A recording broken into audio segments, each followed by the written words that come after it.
আসসালামু আলাইকুম বন্ধুরা, কেমন আছো সবাই? আশা করি ভালোই আছো। আমিও ভালো আছি। আমি তোমাদের শারমিন আপু। আজকে দেখাবো তোমাদেরকে গরিবি স্টাইলে গরিবি বারবিকিউ বানিয়ে।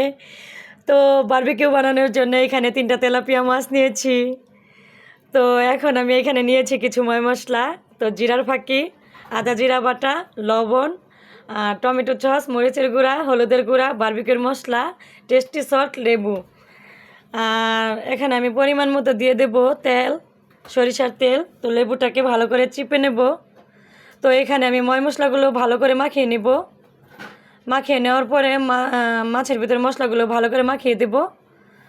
তো একটা একটা করে সবগুলো মাছকে মশলা মেখে নেব। 2 ঘন্টার মতো ফ্রিজে রেখে দেব মাছগুলো। তো মাছগুলো ভাজার জন্য আমার অন্য কিছুই নাই, আমি কড়াইতেই ভাজবো। তো পরিমাণ মতো তেল দিয়ে মাছগুলোকে সুন্দর করে ভেজে নেব। আর সাথে থাকবে রুটি। আজকে 19 রমজান। তো ইফতারের আয়োজন ছিল আমাদের রুটি আর বারবিকিউ। তো বন্ধুদের সাথে শেয়ার করলাম। তো আমার ভিডিওটা কেমন লাগলো অবশ্যই কমেন্ট করে সবাই জানাবে। সবাই আমার পাশে থাকবে, আমিও সবার পাশে আছি। সবাই ভালো থাকো, সুস্থ থাকো। আল্লাহ হাফেজ।